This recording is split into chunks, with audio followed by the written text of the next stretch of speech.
Conversations for change, because the world is ready.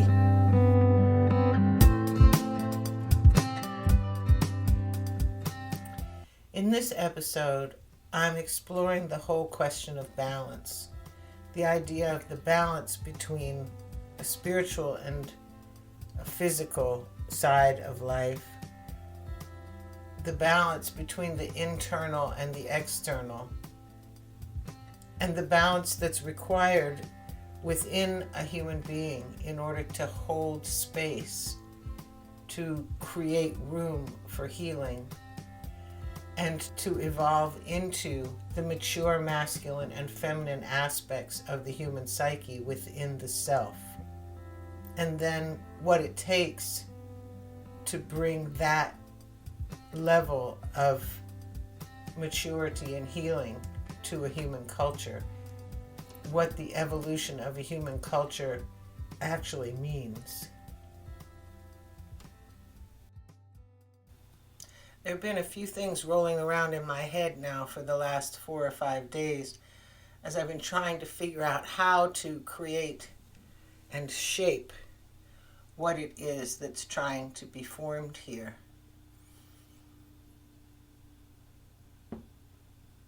It includes the topics of healing, inner work, the social structure as it exists today, and the evolution of humanity, and inner versus external guidance, or whether we are following an internal roadmap or an external roadmap that's provided to us by our culture. And I want to start by saying that the first thing that I'm coming to understand clearly is that a culture that is destined to survive is a culture which assumes and is built around the foundation that each member of the culture is doing their own internal work to make their own determinations about what is highest and best for them, and that culture is actually not only giving them the permission to do that, but insisting that they do that and taking them through the steps to accomplish that. And if we look at indigenous cultures, that is actually how they work.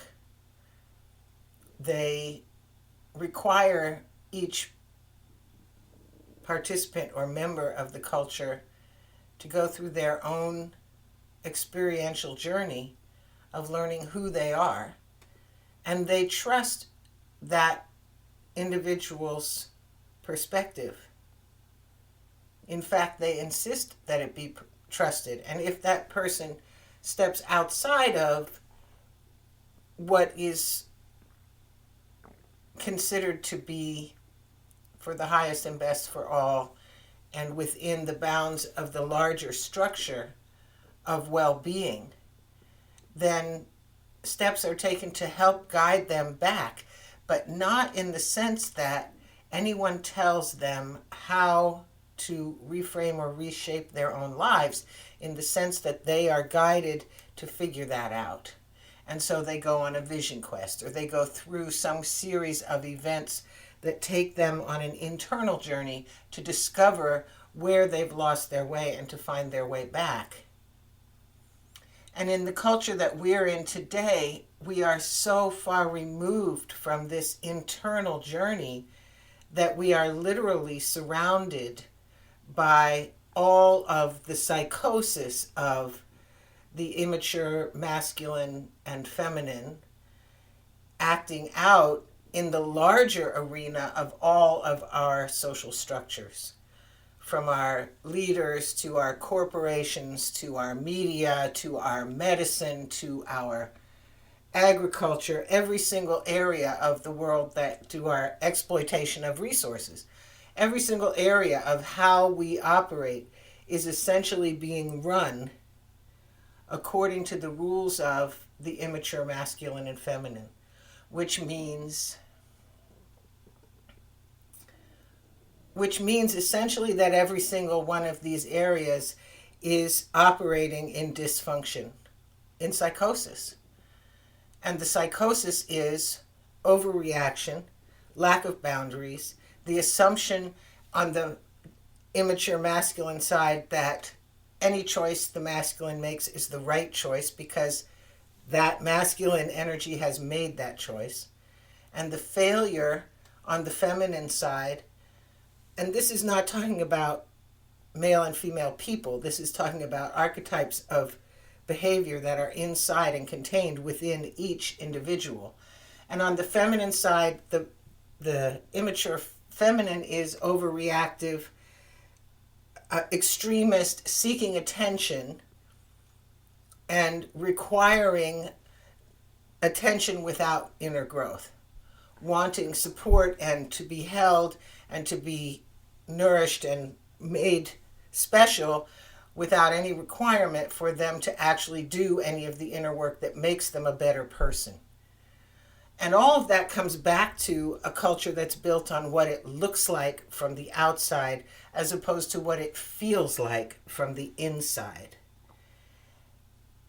And I've been thinking about all of this within the context of what it is that we are doing in the work that I do and that the people who are coming around me and that I'm now interacting with in such a brilliant and divine and blessed way are doing. And I'm seeing it reflected back to me everywhere across the world, from all corners, from all kinds of people, from people I'm just meeting and people I've known. And what I see is that those of us who are on a quote-unquote spiritual path or the inner path, doing the inner work, are all engaged in doing the inner work of healing the self, healing the immature masculine and feminine, healing the wounded child, healing those aspects of our own psyche which are unable to hold balance. And balance is really the word that started this whole journey for me into this series of thoughts, because I was looking at the question of balance between physical and spiritual.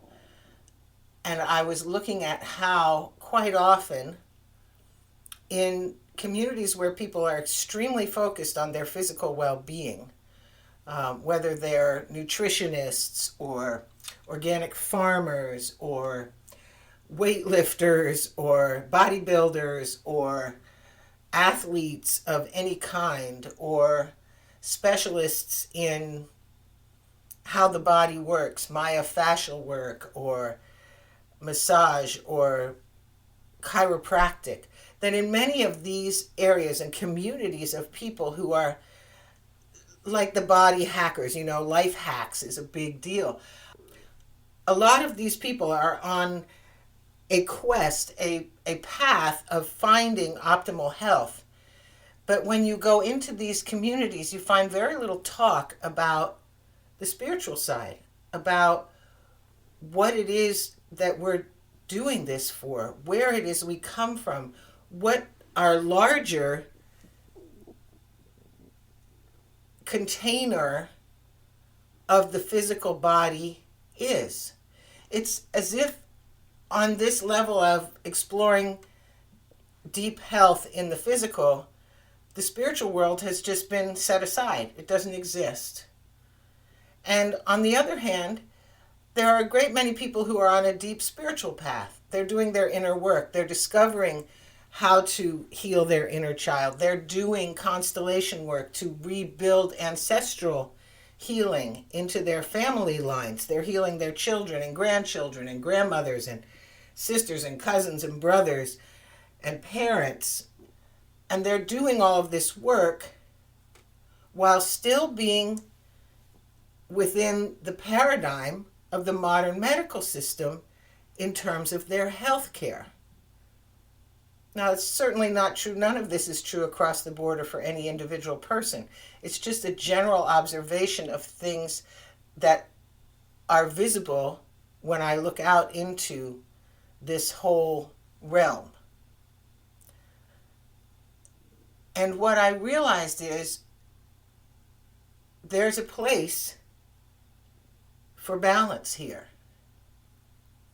And what is balance? Balance is saying, yes, there's a physical body, and yes, there's a spiritual body, and there's inner work and the path of self-realization that is leading us to become the mature masculine / feminine container within ourselves, which gives us the power to become useful elders.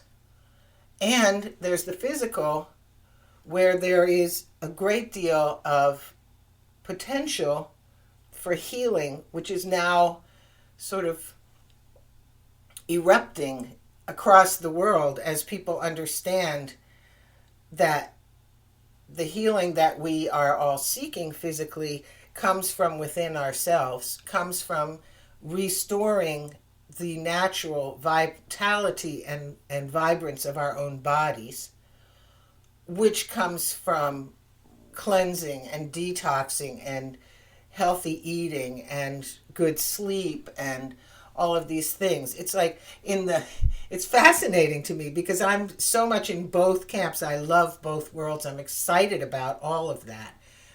And I move back and forth between them a lot. And for example, watching and thinking about the whole idea of the Lactobacilli L. reuteri, which is this most important microbe that lives in the small intestine of human beings, or did until the early 1960s. It was ubiquitous across all cultures. And today, you only find it in indigenous cultures. In the modern man, it's been wiped out by antibiotics. And it may be one of the most important gut microbes because living in the small intestine, it controls the growth of dangerous microbes which are now evolving, like these new strains of E. coli that are actually causing death in young people in the modern world. And why is it happening? Because the L. reuteri is very sensitive to antibiotics. And so it's been wiped out in vast majorities of the modern population. And it's such an interesting case because what is it? It's this lactobacilli that promotes the development of oxytocin in the human body. And what is oxytocin? Oxytocin is the hormone of love.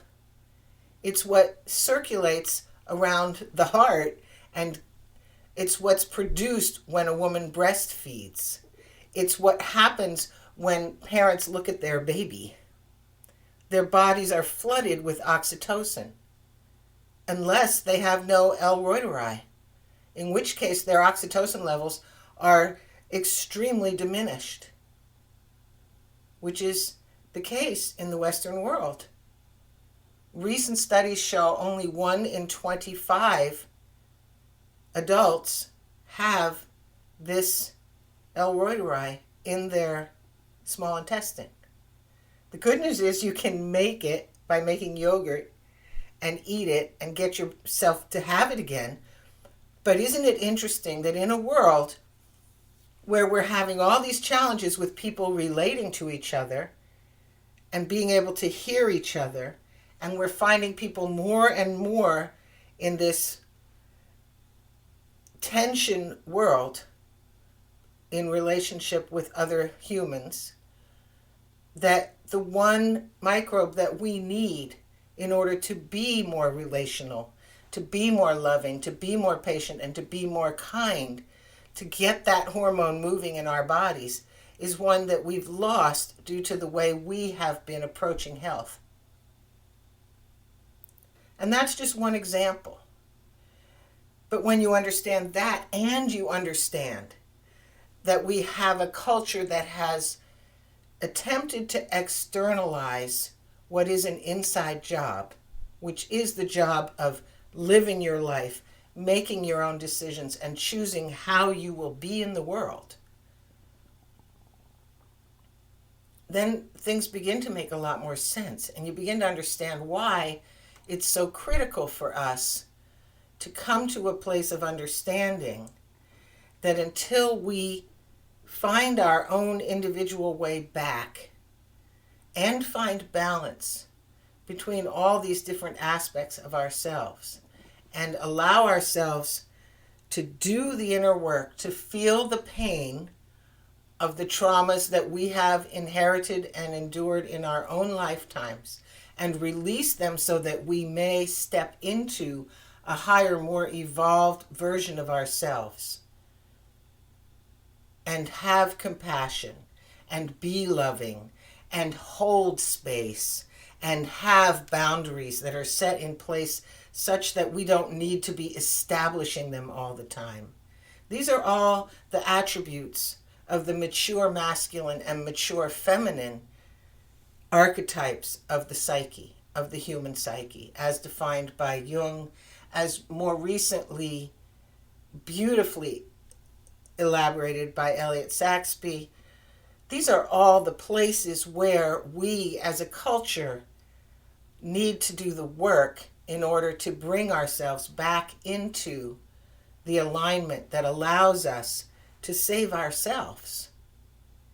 And that is why I wanted to talk about all of this, because that is the underpinning of this whole idea that it is the emotional state of the human beings on this planet that is what we see when we look out into the world and we see chaos and we see craziness and we see extreme weather and all of these things. All of these things are the result of, through a series of extensions of the way creation works and the way life flows out from the point of creation, which is the being who is engaged into the world. Another way of saying that that's sometimes easier for people who are locked into the rational mind perspective is, it is the thought that brings the belief, that brings the action, that brings the result. And that's putting it in a different context, but it's the same story. Whether you understand that it's the creative being who brings forth what happens in the world through their thoughts and feelings and actions, or you say it is simply through this series of events that occur when people are in motion in the world, you can see that the framework leads to the same thing. If a person is wounded, if a person is damaged, if a person has never felt whole and loved, it is impossible for that person to offer that understanding and love to the world. And it is absolutely possible for that person to be hurtful and unkind to others and to the whole planet and to anybody else, because they're acting out of their woundedness. And that is actually the core of what is going on this whole planet. Which is why the only answer is to go within.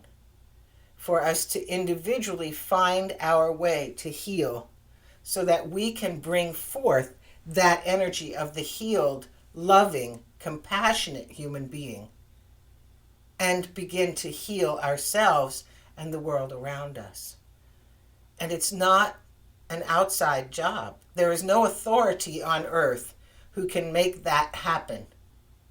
There is no government or company or country or church or religion or group that can make that happen. The only way that can happen is when individuals stand up within themselves and make it happen within themselves and demand it of themselves. Then it can happen everywhere. And as more and more of us understand the power and importance of that inner work and of transforming our lives from the inside out, then there's hope that we can transform the world. And in this particular time, as the world is moving through these amazing changes that it is moving through, the energetics that support us as we do this are increasing exponentially. And I don't want to get into the conversation about why that is, because I don't know. Personally, I can't explain it. I can't understand it. I know people who are talking about it who make sense to me. But what I do know is from my own perspective, in all the years that I have been doing healing work, in all the years that I have worked on myself, in all the years that I have spent going within and asking myself the difficult questions and working to become the person who literally can stand for the highest and best for all and mean it, no matter what the situation is, that in the last year, 2 years, and particularly in the last 2 months, since we began moving into this new year, the energy that joins to support that work has expanded exponentially. What does that mean?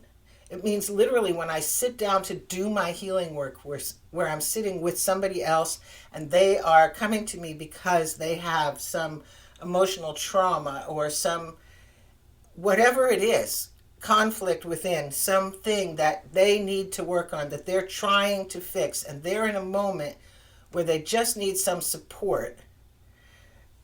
Energy flows through me in ways I've never felt before to them. And because I do energy healing work, I can feel it. And the other thing that's happening is that as that energy moves through me, the guidance to support and to bring insight and to ask questions is so much more expanded. So that at the end of a session, I can feel the palpable relief of the person who is sitting in front of me or across a Zoom screen from me. And they express it to me in such a way that it's very clear. There is no question. And it's not that I'm doing something consciously. I want to be clear about that. The work I do is shamanic work, which means I get out of the way to do it. And I'm not trying to say here that I know better or am smarter. It isn't that. It's that I step into the role of facilitator, and in that space as facilitator, I feel the energy move and shift for the other person. And the way it moves and shifts now is light years beyond what it has ever been in the past, which tells me we are in some sort of a blessing across the planet. And it's simply here, it seems to me, for the purpose of helping us all to step into this role individually of being our own savior. Because that really is the work at this time. To be so clear about what is and is not in the best interest for all, and the highest and best for all, and the highest and best for the world and for everybody on it. That your choices are no longer arbitrary. They can't be. And it's so funny to me how this plays out, because what I see inside my own experience is that each place where I'm ready to make a judgment, to say, have a thought about somebody's behavior that in my ego mind is less than perfect for the situation, if I sit with it and don't say or do anything, within moments I receive very clear information that shows me exactly why, exactly how they have chosen to respond to the best of their ability in the moment, in their world, is perfect. And I even get indications of how it will reflect in the larger picture. And sometimes even how it's giving me an opportunity to see something about myself that I had not thought I was ready to see or that I had been avoiding seeing. So it takes us to this place once again of absolute freedom, total responsibility within the context of understanding that the only way to get freedom is if we are taking total responsibility. And the only way to take total responsibility is to stand in absolute freedom. That means all the choices that you make are yours. All the decisions that you make are yours. And that takes us right back to what's going on in the culture and why so many people feel so uncomfortable and so ungrounded and so out of sorts with what's going on in the world around them. Because they have not done the work to come to a place where they know internally. And this is not a wrong thing. This culture is designed to take that power away from you. You're born into a culture right now where your parents already are telling you they know better than you the minute you get here and how you're supposed to do everything you do.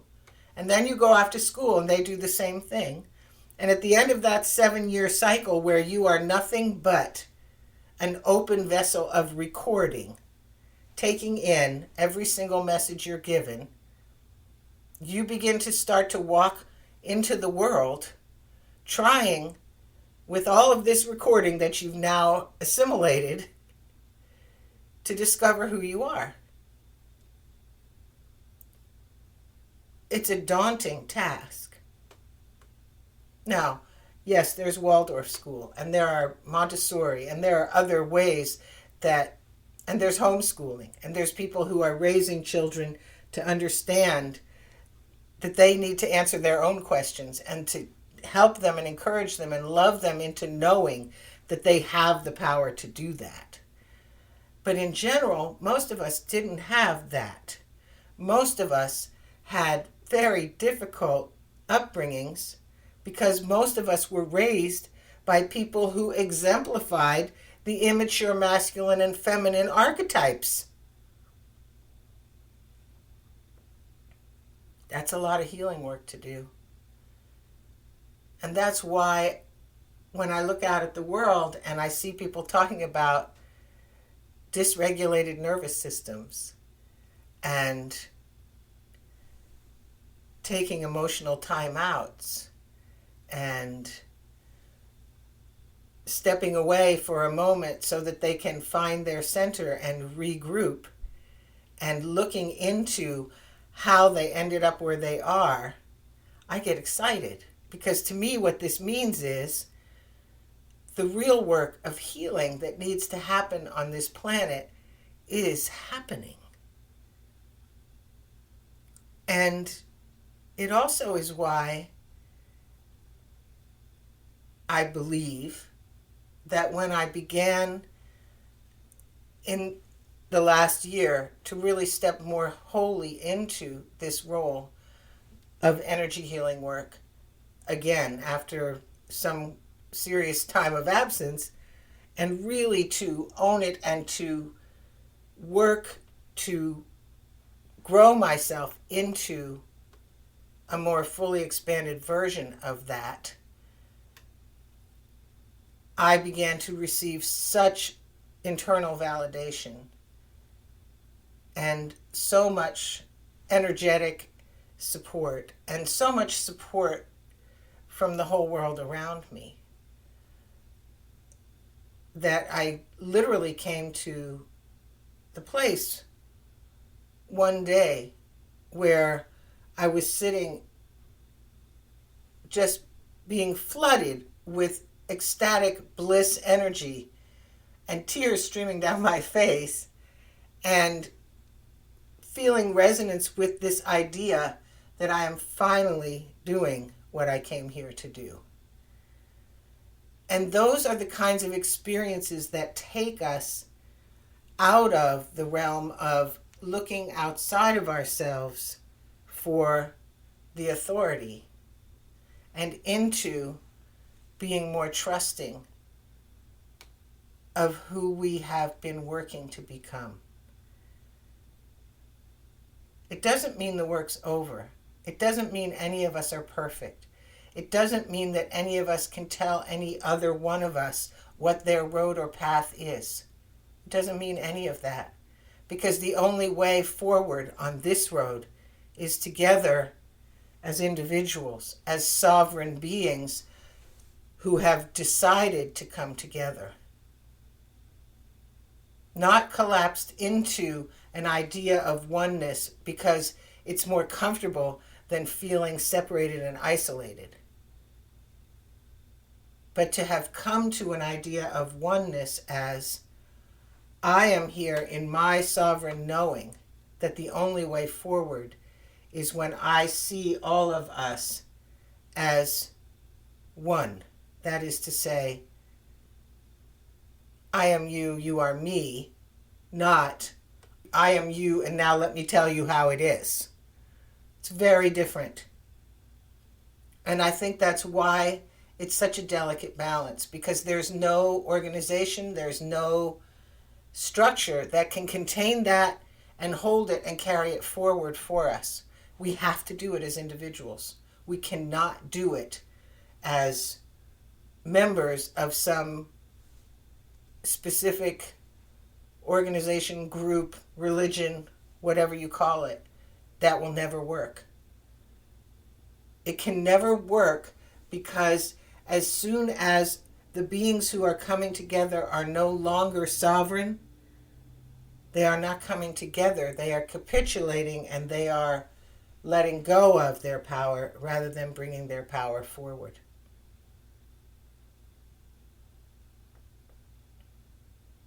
I hope I'm getting this across, what it is that I'm trying to say here, because I think it's critically important, and I feel as if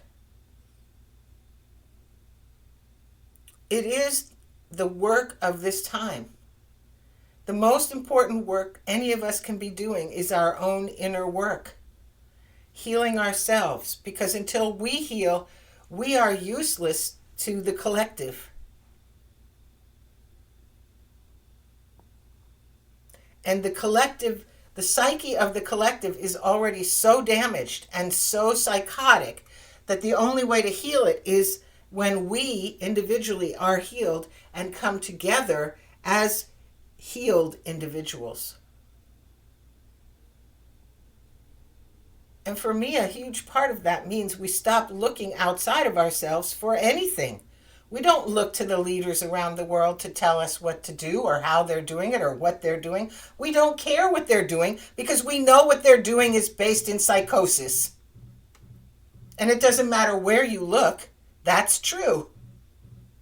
Whether it's the oil companies who are destroying the rainforest, or it's the countries who are going after each other to get control of the oil, or it's the pharmaceutical companies who are trying to enslave everybody into their little process of whatever it is, whether it's pesticide use and chemicals or vaccines, it doesn't matter.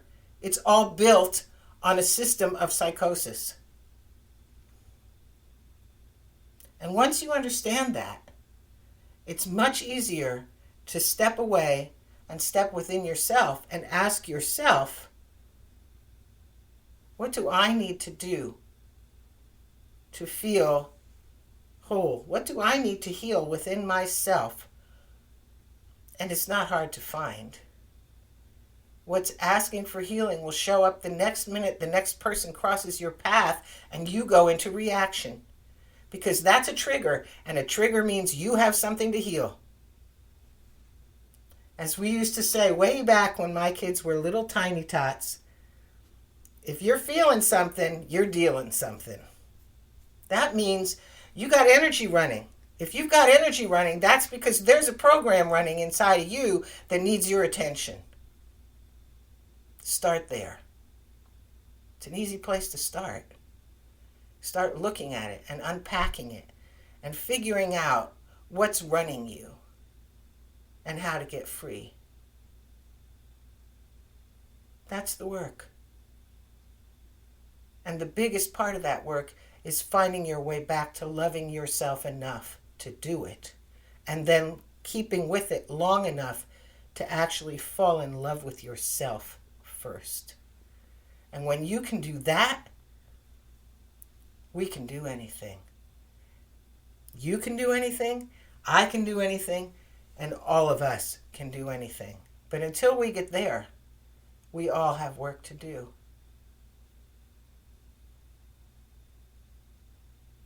That's really what it comes down to.